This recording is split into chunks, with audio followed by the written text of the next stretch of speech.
तो दिल्ली एनसीआर में जिस तरह से प्रदूषण के हालात है उसमें अमीरों का सबसे बड़ा हाथ है। नमस्कार, मैं हूं नीलू और ये बात सुप्रीम कोर्ट ने कही है। दिल्ली एनसीआर में गंभीर वायु प्रदूषण मामले में मुख्य न्यायाधीश ने चिंता जताई है। सीजेआई ने कहा कि अमीर वर्ग प्रदूषण पैदा करता है जबकि गरीब मजदूर वर्ग इसका सबसे ज्यादा खामियाजा भुगतता है। सूर्यकांत ने कहा कि यह मामला बुधवार को 3 न्यायाधीशों की पीठ के समक्ष आएगा और इस पर सुनवाई होगी।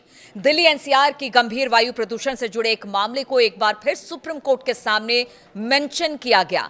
एमिक्स क्यूरी अपराजिता सिन्हा ने कोर्ट को बताया कि राज्य सरकारें तब तक कोर्ट के निर्देशों का पूरी तरह से पालन नहीं करती है जब तक कि कोर्ट सख्ती से उन्हें लागू करने का आदेश ना दे दे।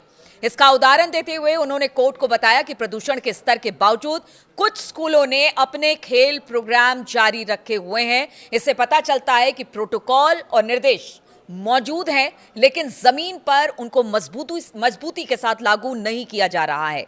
इसके जवाब में मुख्य न्यायाधीश सूर्यकांत ने कहा कि हम समस्या को जानते हैं और आइए हम ऐसे आदेश पारित करें जिनका पालन किया जा सके। कुछ निर्देश ऐसे जिन्हें जबरदस्ती लागू नहीं किया जा सकता है।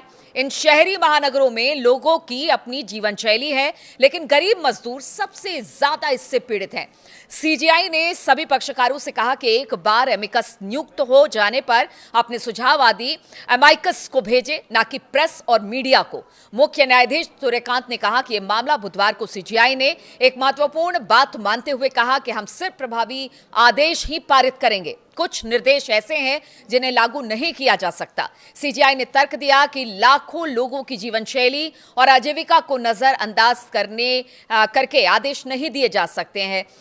उदाहरण के लिए वाहन चलाना बंद करना या सभी निर्माण कार्य रोकना व्यवहारिक नहीं हो सकता है। अमीरों के कर्मों की कीमत गरीबों को चुकानी पड़ रही है।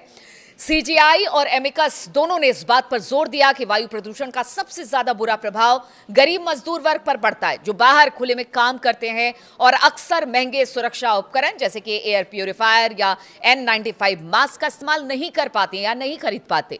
सीजेआई ने कहा कि अमीर वर्ग अपने जीवन शैली जैसे कि कारों का उपयोग, एसी का इस्तेमाल बदलने को तैयार रहते हैं। इससे प्रदूषण होता है लेकिन इसकी कीमत गरीबों को चुकानी पड़ती है। ये पर्यावरणीय न्याय का एक मुद्दा है और जिस तरह से दिल्ली एनसीआर में इस वक्त वायु की गुणवत्ता है 500 के पार चली गई है, उसे लेकर अब कोर्ट बेहद सक्रिय हो गया है। कोर्ट ने इस पूरे मामले पर संज्ञान लिया है और देखिए संज्ञान हमें और आपको भी लेना पड़ेगा क्योंकि प्रदूषण आज के समय की सबसे बड़ी समस्या और खासतौर पर दिल्ली एनसीआर के लिए एक बड़ी समस्या बन गई है।